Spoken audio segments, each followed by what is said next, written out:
গ্রামের একদম শেষ প্রান্ত একটা বিশাল পুরনো হাসপাতাল দাঁড়িয়ে আছে। একসময় এটা ছিল পুরো এলাকার সবচেয়ে বড় হাসপাতাল।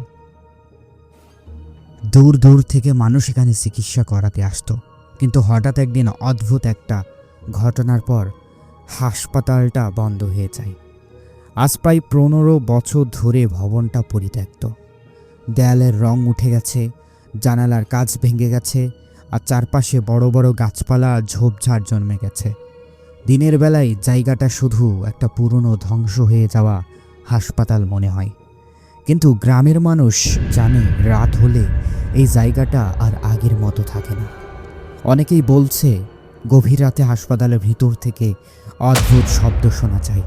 কখনো শোনা যায় লোহার যন্ত্রের শব্দ, টিক টিক টিক শব্দ, যেন কেউ অপারেশন থিয়েটারে অস্ত্রোপচার করছে। আবার কখনো শোনা যায় কারো ভয়ঙ্কর চিৎকার,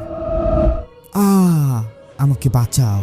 কিন্তু আশ্চর্যের ব্যাপার হলো হাসপাতালটা তো বহু বছর আগেই বন্ধ হয়ে গেছে। কেউ সেখানে থাকে না। এই কারণে গ্রামের মানুষ সূর্য ডোবার পর ওই রাস্তা দিয়ে হাঁটতেই ভয় পায়। গ্রামের এক বৃদ্ধ একদিন বলেছিল, এই হাসপাতালটা অভিশপ্ত, এখানে অনেক মানুষের মৃত্যু হয়েছিল। কিন্তু সবাই এই গল্প বিশ্বাস করে না। একদিন শহর থেকে রাশেদ নামে এক যুবক গ্রামে আসে। রাশেদ ইউটিউবার, জন্য ভৌতিক জায়গা ঘুরে ভিডিও বানায়। গ্রামের মানুষ তাকে এই হাসপাতালের গল্প বলল। সব শুনে রাশেদ হেসে বলল, ভূত বলে কিছু নেই, মানুষ ভয় পায় বলেই এসব গল্প বানায়। সে ঠিক করলেই সেই রাতেই হাসপাতালে ঢুকে ভিডিও বানাবে। রাত ঠিক 12টা। চারপাশে ঘুটঘুটে অন্ধকার, আকাশে মেঘ, মাঝে মাঝে ঠান্ডা বাতাস বইছে। রাশেদ তার মোবাইল ক্যামেরা চালু করল, ক্যামেরার সামনে দাঁড়িয়ে বলল, হ্যালো গাইজ, আমি এখন গ্রামের সেই কুখ্যাত পরিত্যক্ত হাসপাতালের সামনে দাঁড়িয়ে আছি। আজ আমরা দেখব এখানে সত্যিই কোনো অদ্ভুত ঘটনা ঘটে কিনা। ক্যামেরার আলোয় দেখা গেল বিশাল হাসপাতাল আর ভাঙ্গা গেট। গেট হালকা বাতাসে দুলছে, শব্দ হচ্ছে কিচির। শব্দ শুনে রাশেদের শরীরে হালকা কাঁপুনি লাগলো, কিন্তু সে নিজেকে সামনে নিয়ে ভিতরে ঢুকে পড়ল। হাসপাতালের ভেতরে ঢুকতেই এক অদ্ভুত গন্ধ তার নাকে এলো। পুরনো ঔষধ, ধুলাবালি আর পচা জিনিসের মিশ্র গন্ধ। খুবই বাজে পরিবেশ। চারপাশে সম্পূর্ণ নীরবতা, শুধু দূরে কোথাও পানির ফোঁটা পড়ার শব্দ, টুক টুক। রাত, তাই অনেক ইজিলি এই শব্দগুলো শোনা যাচ্ছিল। রাশে ধীরে ধীরে করিডোর দিয়ে হাঁটতেছিল। হঠাৎ করে হাসপাতালের ভেতর থেকে একটা শব্দ ভেসে এলো, টাং, যেন কোনো ধাতব যন্ত্র মেঝেতে পড়ে গেল। রাশেদ থেমে গেল, তার হৃৎপিণ্ড দ্রুত ধরফর করতে লাগলো।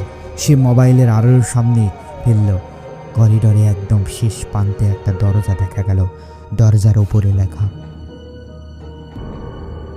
Operation theatre.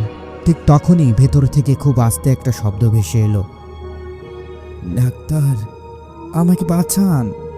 রাশেদের হাত কাঁপতে শুরু করলো। সে ভাবল হয়তো কেউ মজা করছে তার ভিডিও করার জন্য, হয়তো কেউ আগে থেকে আমাকে ভয় করার জন্য, ভয় দেখানোর জন্য প্রস্তুত, অথবা চোরদের আড্ডাখানা। কিন্তু কয়েক সেকেন্ড পর আবার সেই শব্দ, আমাকে বাঁচান। এবার সেটাই স্পষ্ট একটা চিৎকার। রাশেদের মুখ শুকিয়ে গেল। সে ধীরে ধীরে অপারেশন থিয়েটারের দরজার কাছে এগিয়ে গেল। দরজার সামনে দাঁড়িয়ে সে ক্যামেরার দিকে তাকিয়ে আসতে বলল, বন্ধুরা, ভেতর থেকে সত্যিই শব্দ আসছে। তারপর সে দরজা হাত রাখল। ঠিক তখনই দরজাটা নিজে নিজেই ধীরে ধীরে খুলতে শুরু করলো। কি একটা শব্দ!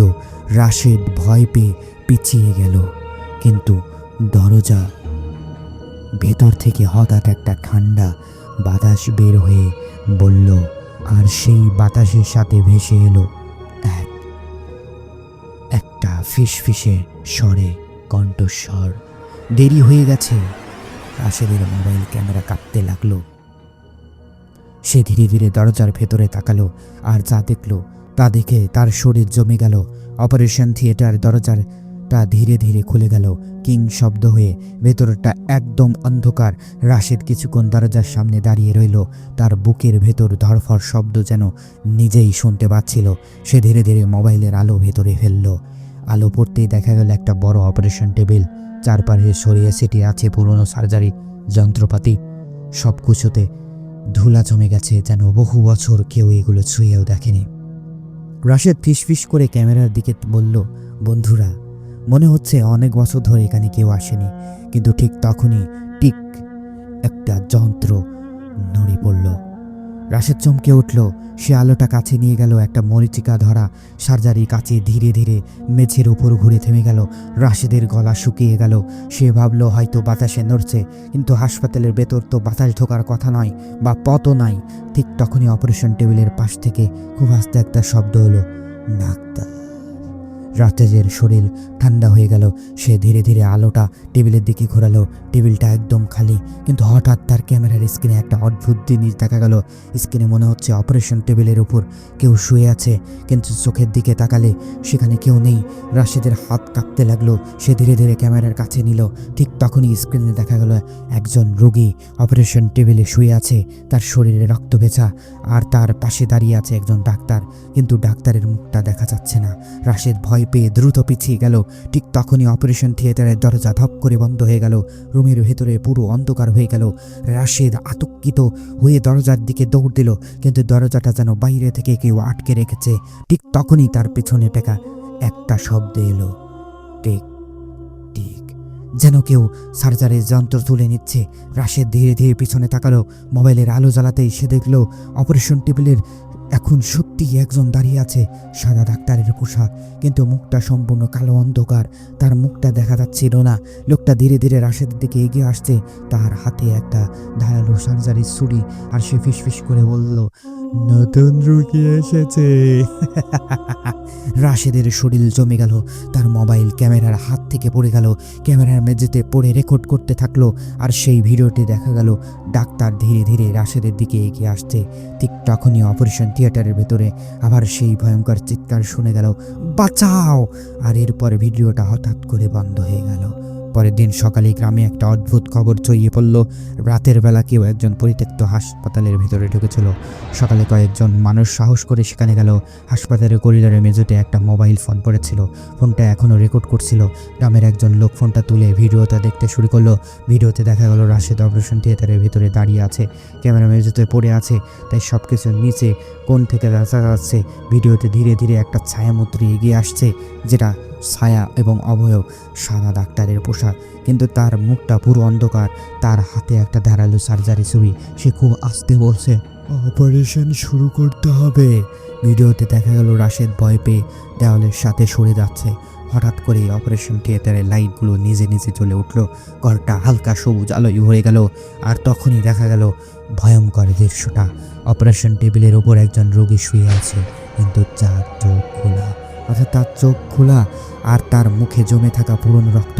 ঠিক তখনই সেই রোগী ধীরে ধীরে মাথা ঘুরিয়ে ক্যামেরার দিকে তাকালো। তার ঠোঁট নড়ল। সে ফিস ফিস করে বলল, আরেকজন। ভিডিওটি দেখতে দেখতে গ্রামের মানুষের শরীর কাঁপতে লাগলো। ঠিক তখনই ভিডিওতে দেখা গেল সেই অদ্ভুত ডাক্তার রাশেদের হাত ধরে টেনে অপারেশন টেবিলের দিকে নিয়ে যাচ্ছে। রাশেদ চিৎকার করছে, আমাকে ছেড়ে দিন। কিন্তু আশ্চর্যের বিষয়, ভিডিওটা তার চিৎকার শোনা যাচ্ছে না, শুধু শোনা যাচ্ছে সার্জারির যন্ত্রের শব্দ, টিক টিক টাং। এরপর ভিডিওটা কয়েক সেকেন্ড কাঁপতে লাগলো। হঠাৎ করে ক্যামেরা ঘুরিয়ে অপারেশন টেবিলের দিকে পড়লো, আর সেই মুহূর্তে দেখা গেল রাশেদ এখন অপারেশন টেবিলে শুয়ে আছে। তার চারপাশে দাঁড়িয়ে আছে কয়েকজন ডাক্তার। সবাই সাদা পোশাক পরে আছে, কিন্তু কারো মুখ দেখা যাচ্ছে না, সব মুখ অন্ধকার। একজন ডাক্তার ধীরে ধীরে ছুরিটা তুললো, আর সে ফিসফিস করে বলল, হাসপাতাল কখনো বন্ধ হয়নি, আমরা এখনো অপারেশন করি। ঠিক তখনই ভিডিওটা হঠাৎ করে বন্ধ হয়ে গেল। গ্রামের মানুষ ভয় পেয়ে ফোনটা বন্ধ করে দিল।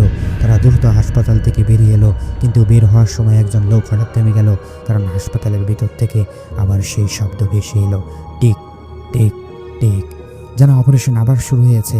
আর খুব আস্তে একটা কণ্ঠ শোনা গেল, পরের রোগীকে। সেই দিন থেকে গ্রামের কেউ আর কখনো ওই হাসপাতালের কাছে যায় না, কিন্তু মাঝে মাঝে গভীর রাতে লোকজন কখনো বলে তারা শুনতে পায় অপারেশন থিয়েটার থেকে সার্জারির যন্ত্রের শব্দ আর কারো ব্যথার চিৎকার। কিন্তু এখানে প্রশ্ন হলো সেই ইউটিউবারের কি হলো? এই ইউটিউবার সেদিনই পরবর্তী টাইমে ওই ব্যক্তি বাসায় যাওয়ার সময় ওই যে ব্যক্তি টিকটিক শব্দ শুনতে পেল, সেই ব্যক্তি বাসায় যাওয়ার পথে দেখতে পেল তার লাশ হাসপাতালের বাইরে পড়ে আছে, একদমে ছিন্ন বিচ্ছিন্ন। মনে হচ্ছে কোনো জানোয়ার বা পশু তাকে খামচে খামচে রক্তাক্ত করেছে, ছুরির আঘাতে ক্ষতবিক্ষত হয়েছে, নখের আঁচড়ের মতো একটা দাগ ছিল এবং সে মারা গিয়েছিল। তারপর থেকে ওই হাসপাতালে কেউ যায়নি। সো গাইজ, এই ছিল আজকের গল্পটি আশা করি ভালো লেগেছে। ভালো লাগলে অবশ্যই চ্যানেলটি সাবস্ক্রাইব করে দেবেন, আর পেজ থেকে শুনলে অবশ্যই পেজ ফলো করে দেবেন। ততক্ষণ ভালো থাকবেন, সুস্থ থাকবেন। আর যারা ইউটিউব থেকে দেখছেন তারা আমাদের পেজে ফলো দিতে পারেন। আমরা নতুন নতুন গল্প সবার আগে, ভয়েসের আগে সেখানে আপলোড করে থাকি। আপনারা চাইলে সেই গল্পটি পড়তে পারেন অথবা গল্পটি শুনতেও পারেন ফেসবুক থেকে। ওখানে আরও কিছু বিষয় আমরা দিই, আপনারা চাইলে ঘুরে আসতে পারেন, লিঙ্ক ডেসক্রিপশনে দেওয়া থাকবে। আর যারা ফেসবুক থেকে দেখছেন অবশ্যই ইউটিউবে গিয়ে ভূত মশাই লিখে সার্চ মারলে আমাদের চ্যানেলটি পেয়ে যাবেন। কাইন্ডলি সাবস্ক্রাইব করে দেবেন। সবাই ভালো থাকবেন, আল্লাহ হাফেজ।